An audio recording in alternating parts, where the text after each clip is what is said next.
I'll start with a quick review for this book, 18 Miles, the epic drama of our atmosphere and its weather.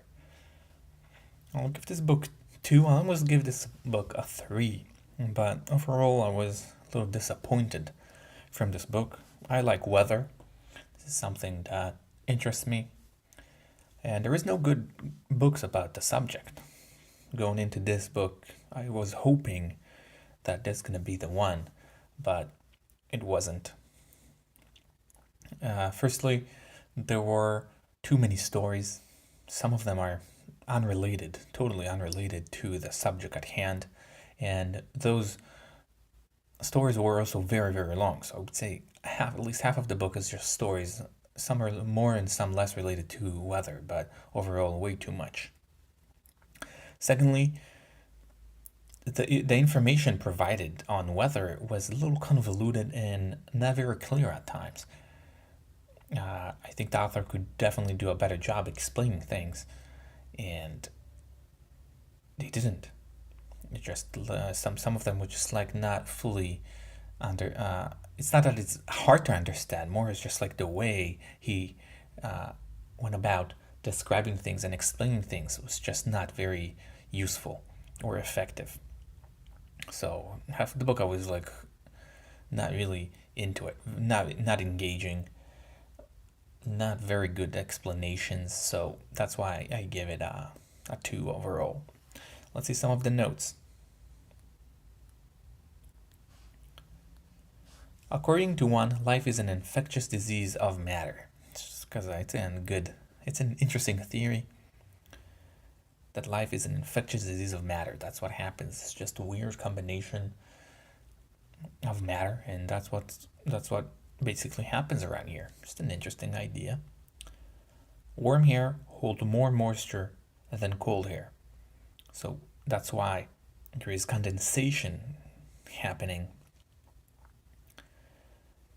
in colder weather. That's why there is like a clouds over the mountains, mostly because it's colder there. The moisture cannot contained in the air anymore, so it condenses, and there we have clouds, and precipitation follows often.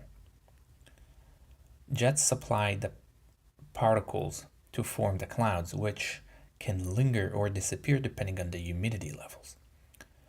More humid entails longer duration, so that's what happens in jets. This is not jet fuels.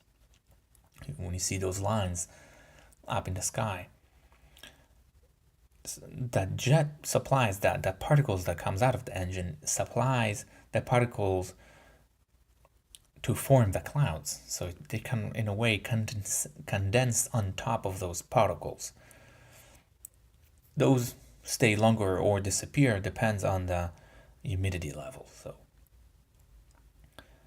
usually more humid entails longer duration. The more humid it is, the longer it would stay there, because it does not dissipate as quickly. The higher it is, the cooler it is, since there is less warmth radiated from the ground. Should be a comma there, right? But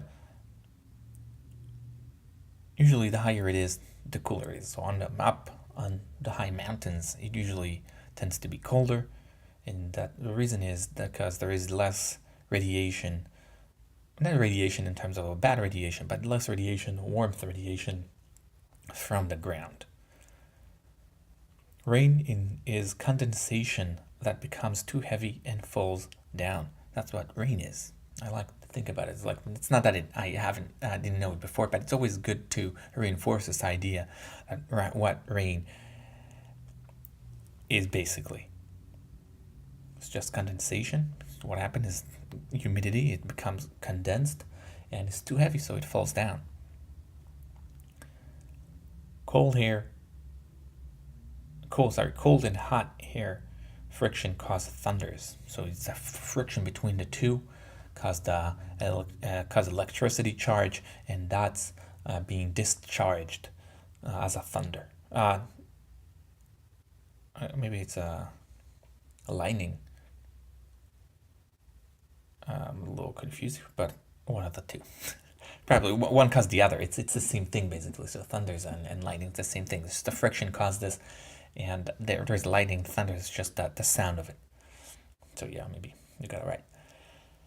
Side note: there is too many history in the books. So much history.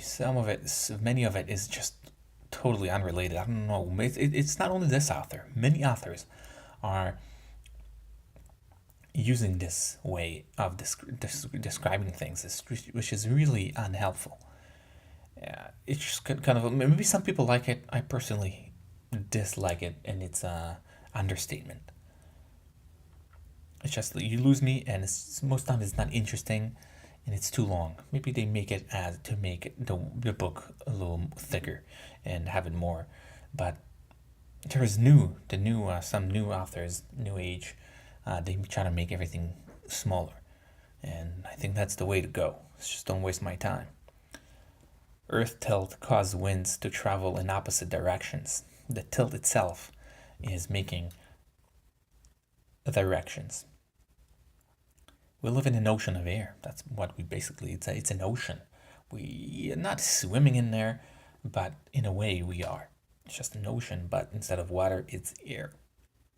Side note, there are too many unnecessary details. So many details. And again, many of them unnecessary. It again happens to many authors.